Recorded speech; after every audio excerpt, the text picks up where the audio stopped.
idols that Christians today have, the god of this world. You don't hear many sermons on worldliness anymore. We call it secularism. Now, nobody knows what that means, so that lets the preacher off the hook and everybody feels comfortable. The same old thing, though, it's ever always been.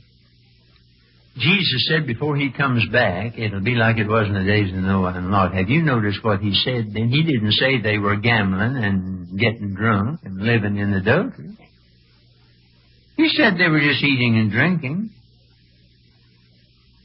and marrying, getting married, buying and selling, planting and building. Well, nothing wrong with that, is there? Not if you keep it in its right place. But if it's all you live for, it becomes worldliness, something of this age. If a man just lives for any of those things, he's just as worldly as some young blade on the dance floor at 2 a.m. The Bible speaks of those, and old King James puts it bluntly, whose God is their belly, their lower nature. I've quit saying civilization's going to the dogs. I've quit that out of respect for dogs. Plenty of dogs today, plenty of people today doing things beneath the dignity of any dog. I heard of a hog that got hold of some liquor and got drunk, and after he sobered up, he called the other hogs together and said, "If you'll excuse me for acting like a man, I never will do it again." Love of money. Do you know that money is more dangerous than liquor, more dangerous than sex, more dangerous than anything I can think of because the love of it? You say, well, that's the love of it. Yes, but if you didn't have the money, you wouldn't have the love of it. Is the root of all evil.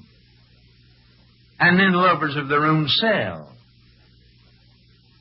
We used to have a silly little old song, I love me, I'm wild about myself. A lot of people wild about themselves.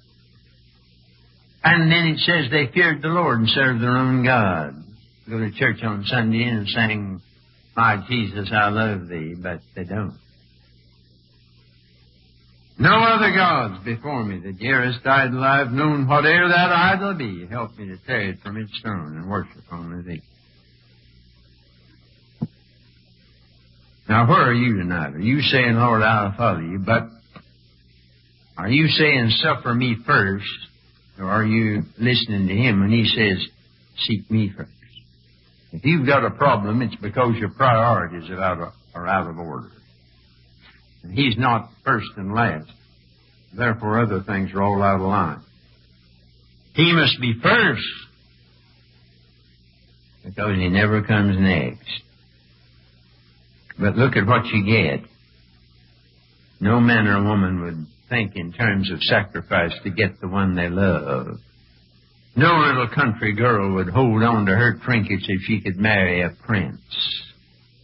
And all for Jesus Christ.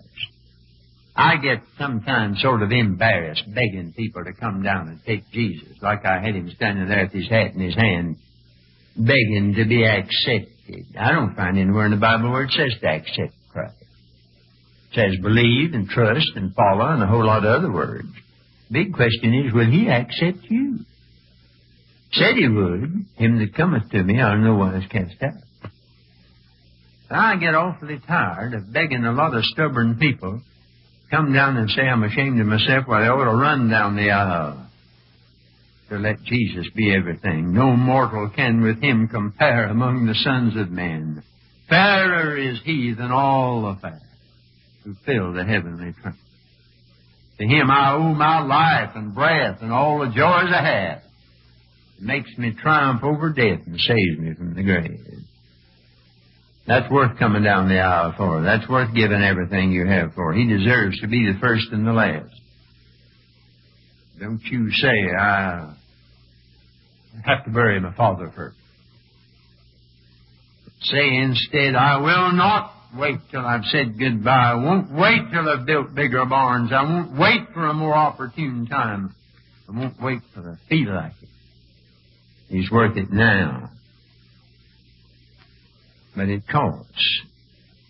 And I'm not wearing myself out going up and down the country trying to get people to make a cheap little acceptance of Jesus Christ as Savior when they won't have Him as Lord.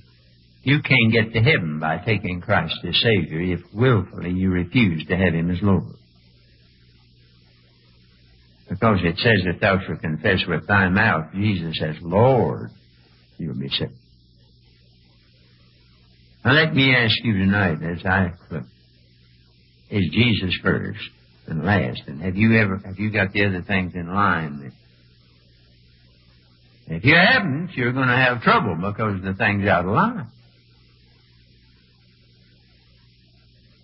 Nothing on earth is important enough to get ahead of Jesus Christ. There are plenty of church folks that have put Him in the second place or way down the line. It's not first. Have you ever done it? Now do a little thinking. Isn't there something else that gets most of your thought and time and attention you love most? Oh, I love Jesus, yes, but it doesn't show up much. I'm getting awful tired of these cheap little invitations. Everybody comes running down the aisle and you can't tell the difference after they've come. I'd rather get 3 people come down the aisle to mean business with Jesus Christ. I'm not trying to work up a crowd. At my age, I've seen all kinds of tricks and schemes and so on. I'd rather have a few people come down and say, preacher, I'm not coming down for the walk tonight. I mean it. I confess before God and men tonight that Jesus hasn't been number one.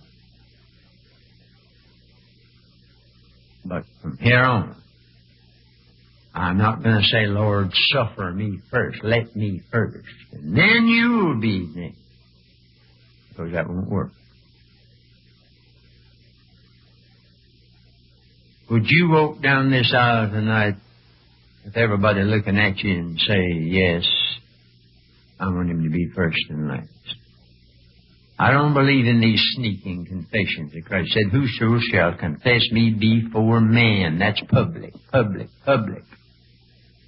I was in a church some time ago where the pastor said his man and his wife back there have made a profession in their home, but they won't come down now. I don't believe in that. But Jesus believed in a public confession. Before man, I confess Him before my Father, He said. It's got to be before man. Perish every fond ambition, all I've sought or hoped or known. Yet how rich is my condition, God in heaven is still my own. Now, I'm not going to beg you. I don't think people ought to have to be begged. Say, Jesus Christ is going to be Alpha and Omega in my life. I don't think they ought to have to be begged. I'm going to stand here. I'm not coming down. I'm going to stand here. I'd like to know how many of you fellows and girls would be honest. I get a better response usually dating young folks than I ever have in 60 years of preaching. I don't like all this lambasting the kids today. I know some of them are bad, but they get on the TV and they get the publicity, and the good ones don't. And I know a lot of good ones that mean business with Jesus Christ all over this country. And they'll generally move when some of the rest of us won't budge. I wonder if we've got any fellows and girls here tonight who'd be willing to walk down here. And I don't think you'd come for the walk. I don't want you to. And it looks like a mile down here from the back row back there. I know that, and the devil said it wouldn't bother about it. I wonder, you older folks, oh my soul, the older the faster you ought to come if you can. Say, I've got my priorities all out of line. Business and other things have gotten ahead of Jesus. And I'm coming down here just to stand tonight, and I'm going to have a prayer with you. And you're going to say, Jesus Christ, I restore by faith Jesus where He belongs in my life. Thou from hence my all shall be. Now, I could ask you to stand, but I want to make it as hard as I know how to make it. If you mean it, you'll come. If you don't, it wouldn't be worth anything anyway. You're going to remain seated. Now I want you to bow your head and think. Reverently. And if you mean business, I just want you to come and stand here and have a prayer with me. I'll take your word for it that you mean business.